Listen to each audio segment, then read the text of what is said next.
Hi everyone, this is Jose Perez, senior engineer from Sisk, working here at Unity's Place project in Milton Keynes. I'm gonna take you through the site and show you what we are doing at the moment here with the RC frame, finish the excavation, and I'm gonna introduce you to the site members of the team, basically just to explain to you what we are doing on site, which is our role on a daily basis, and just to explain a little bit more how construction works.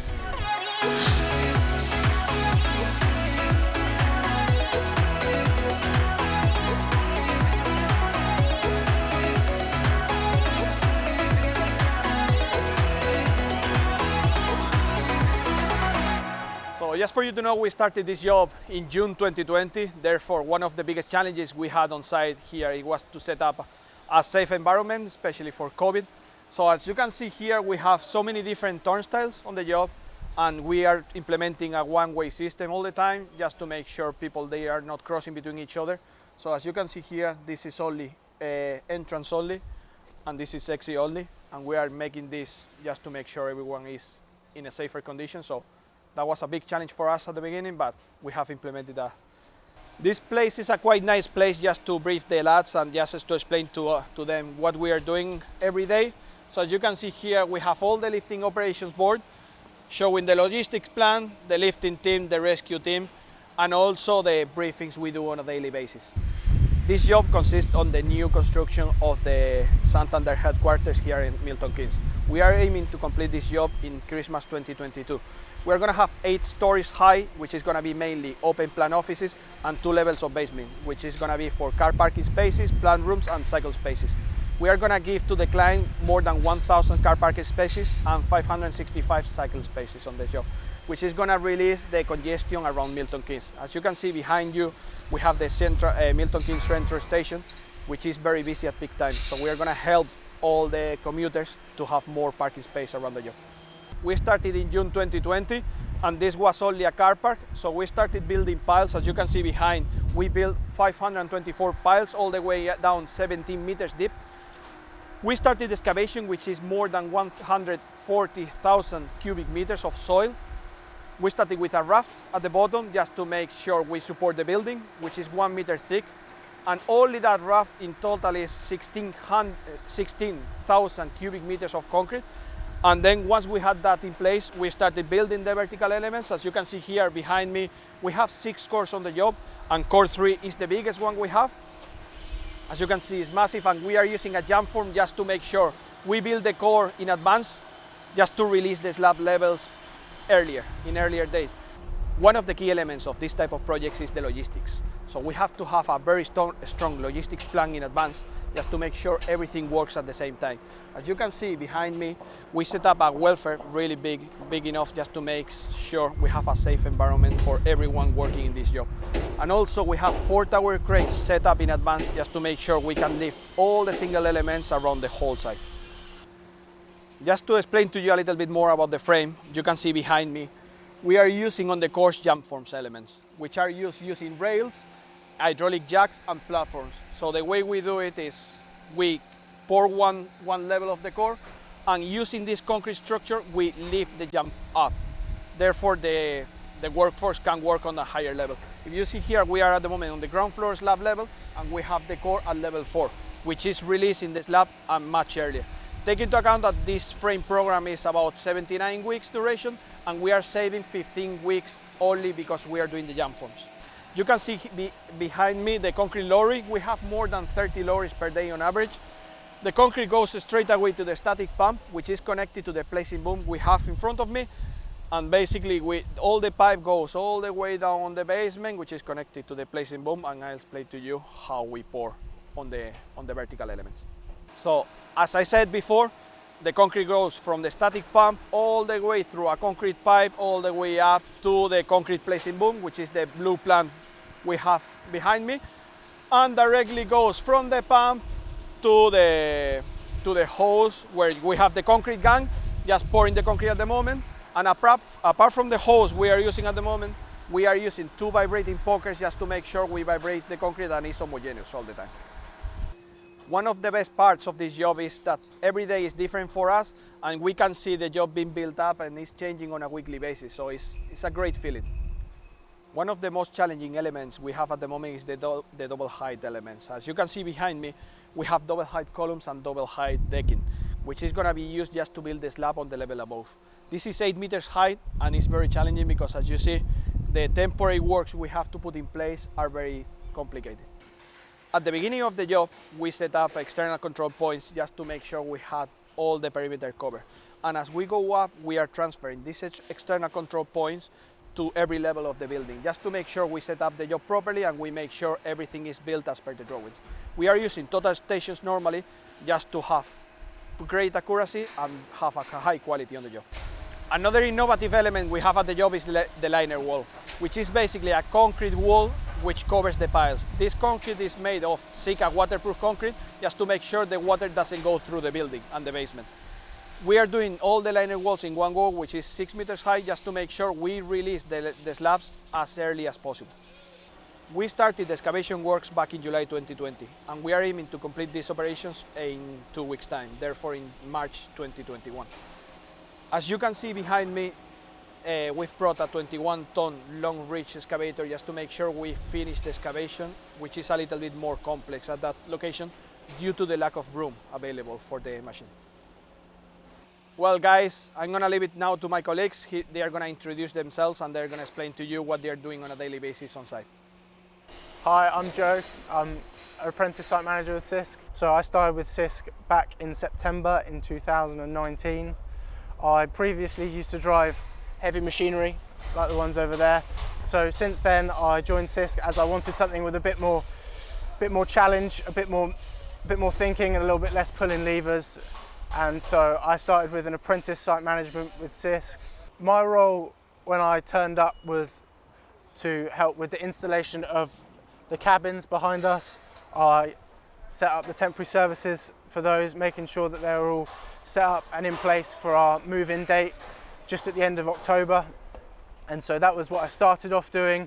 I've then moved into looking after lots of small subcontractors throughout the process of the job, taking on the main services installation with Wingate to the RC concrete frame. Looking forward, once we get a bit further down in the job, I will join the facade team. So that will be looking after FKN, installing the unitized facade panels onto the frame, and also overseeing Brogan's, who will be our hoist provider, making sure that their hoist fits in with the unitized facade. And Wingate obviously will be the main provider of the power to that Brogan's hoist. So making sure all of those subcontractors tie in and work together efficiently with minimal clashing. There's a lot more hands-on, get involved. Joining at the start, I've been given a lot more responsibility. So on site we have 4 tower cranes, and currently down in the basement all of their cables are running along the floor. And one of the issues with that is once the basement is accessible with a ramp, we need to be able to move a forklift down around there to provide supplies to subbies for them to store their supplies. And so we need to create a plan for all of the cables for the tower cranes to be attached to the soffit of the basement. But this is not as simple as it sounds, as there are lots of permanent services that we attach to the soffit down there. And so we needed to create a plan in which we could fit all of these cables onto the soffit without them clashing with those permanent services. But yeah, coming here within 2 weeks, it was, you're part of the team, you're very much like crack on, get stuck in and really take responsibility for different things, and they're yours to look after. You've got to make sure they happen, get done, and all of that. So day to day, I would say I do a lot of post-pour concrete checks. So this is once the formwork or the shutters for a concrete element, particularly vertical elements, so columns, walls, the cores. Once the formwork has been taken off, it's my responsibility to go. I go with the iPad and I go along, I inspect to make sure that like visually there are no problems. Particular problems you can get on site are honeycombing, which is where the concrete hasn't been vibrated properly, so it doesn't fill in all the gaps almost. So once they take away the shutter, if it's not been done properly, and you can visually see there are gaps in the concrete. So if that happens, I take a picture, it goes onto the online system that gets reported to Burns, who are our subcontractor on site. They see the photos that I've taken, the location of the problem, and then it's their responsibility to make good, as well as the post-pour checks that I do. So it's my responsibility to check the drainage that's going on site, in particular the in-slab drainage. Most of the basement slab is complete, but once the drainage gets laid, I'll get a phone call from T-Vaughan, which are the subcontractor that's dealing with the drainage. So I'll come along with a Burns engineer and we'll do an air test. What we do is we bung up both ends of the pipe, manhole to manhole, and any of the pop-ups that are coming up in the slab. We have a small pump and we increase the pressure within the pipe, and then you wait a period of time, which varies depending on the size of the pipe. Over that period of time, you just monitor to see if the pressure within the pipe goes down. And obviously if it's going down, there's some sort of leak, which is a problem, and then that gets reported back to T-Vaughan, who will go and remediate the issue. So as a graduate engineer, Jose encourages me to take on more responsibility on site.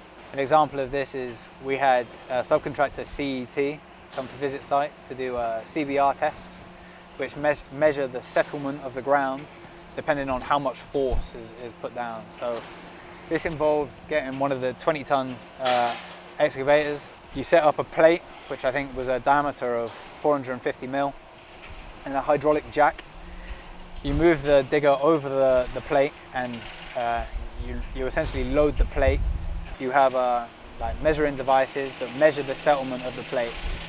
And CET go back, they produce a report, they send it to me. I collate this with all the photos that I've taken, as well as the location of each of their tests.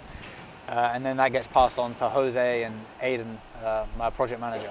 So Unity Place is quite a big project, meaning that you're more focused on an aspect of work. So for instance, me, it would be post-pours, quality checks and drainage, as well as managing a few subcontractors. Whilst with smaller jobs, you actually get a larger scope of, you're more involved, because the team tends to be smaller. You're going to have fewer engineers on site.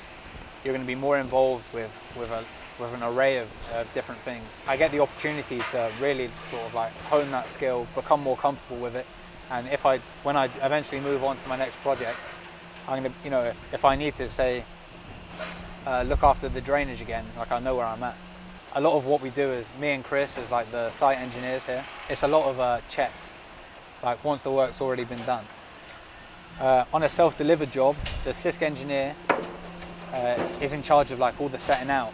So what Burns are doing on this site, going out with a total station every day, with a hammer and a set of nails, putting in nails into the ground, setting out like locations of columns, of walls, putting marks on rebar, like with a Tipex pen, in order so the labourers can come along and they can put the start bars in the right location. It was a lot more of that. Whilst here, that's left to Burns, and it's more of the site engineer's responsibility to check what's already been done.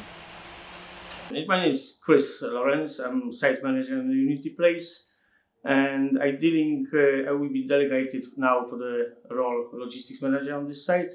I'm dealing with all booking system for the deliveries, and also now I have responsibility for COVID test on site, and we're doing very well with 65 people a day. Yeah, this is very important for us because we need to really eliminate all the virus on site. I'll be really dealing with M-site people. So this is a system which is booked in all deliveries, and when they will be coming on site, I will be dealing for the crane booking system. So we will have many different subcontractors on site. So it's make sure everything is working together. So I will be dealing with logistics meeting every Thursday. We will see for the future next week program. We make the date and which subcontractors come in, which delivery, and who will be booking hoist, crane, etc. gates, which gate we will be using. First of all the engineers and managers need to keep an eye in all the activities happening on site and make sure that everything is safe and we all work in a safe environment.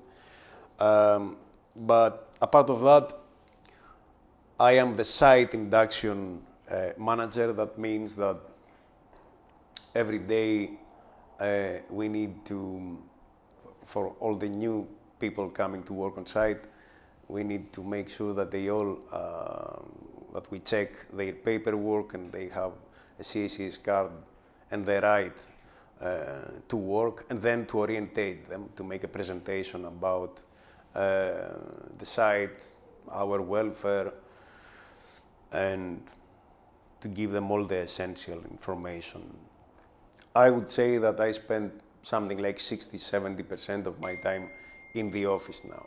I think that in a couple of months, when we are going to have more subcontractors on site, I will need to balance it and spend more time, even more time on site, so that this is going to be something like 50–50. This makes the whole role interesting, because sometimes, you know, working either only on site or in the office is a little bit either stressful, or I would say that now it's very balanced and it's very interesting. Hi, I'm Chris. I'm an undergraduate site engineer working for Sisk. I'm currently doing a civil engineering degree at Newcastle University, so this is making part of my degree as a year in industry. On site I do a lot of surveying out in the action, and I do quite a lot of work in the office too, so it's a nice mix of office work and site work. Personally, I don't think of working in an office. I like being on site, as it keeps me active and keeps me involved in the action. I get to see everything that's happening. So on site I do a lot of surveying of the total station and also the radio handle and prism. This helps me to get slab surveys and check all the concrete that's been poured on site. We do this just to check its intolerance, so that the client's happy, and also so that we don't have any technical issues further down the line. Along with this, I also set up control points, so as more levels get built, we can make measurements without seeing the outside world, which is really useful. As far as health and safety goes on site, we do a lot of work doing daily safety tours and reporting SORs, which are safety observation reports. So whenever we see something unsafe on site, we use our phone, scan a QR to make a note of it. So for health and safety, we do a lot on site. We do daily safety tours using a software called FieldView, and we also use SOR reporting, which is a safety observation report, where anyone can use it on their phone, just scan a QR code we have around site and take a photo of anything you seem unsafe. This helps us get on top of everything and makes everyone of the Sisk staff know. It helps keep our housekeeping on site really tidy and make sure there's no risks where risks don't have to be. So I'm solely responsible for surveying the horizontal elements, and Tom, one of the other engineers, is doing the vertical elements. So my job is to make sure that all floor levels are the right height, so that when we add more material, that the room is going to be the right height and we don't have any issues fitting other bits of furniture and stuff in. So as the project goes on, we have more and more levels, and so the more and more surveying we have to do on site, so we get busier and busier. At the moment it's not too bad, because you've got two main levels which are on the go, and then the final level 2, which is just being started. As the project progresses, we'll have 8 levels in total, so we'll have a lot of slabs to survey and make sure everything's in tolerance. For every slab that's poured, we have to do a level survey to make sure that we have the right level of the slab surface level. This is so that when we build up more material for the final finished floor level, we get the right height, both structurally and for the finished aesthetic product. So one of my daily tasks here on site is to survey and monitor the capping beam. We do this as dirt is excavated out of the basement. There's a chance the capping beam could move with the pressure of the dirt on the outside of the basement pushing against it. So my job is to take points along the capping beam and compare it to previous surveys on AutoCAD to make sure it's not moving. To mitigate any movement that we might have on site, we make sure that we build the slabs up into the corners and along long elevations of capping beam and line of wall where the pressure of the soil could cause an issue. So at the moment I'm doing my placement year with Sisk, and hopefully I can get a graduate job with them. This will allow me to kind of work through the steps of a site engineer, graduating to a senior engineer, and then maybe up to project lead in the future. Well guys, I hope you've enjoyed the tour. As you've seen, this environment is exciting, challenging, and it changes every day. We are constantly learning new things, and each construction site is different. I'm looking forward to seeing you guys in the future on different construction sites.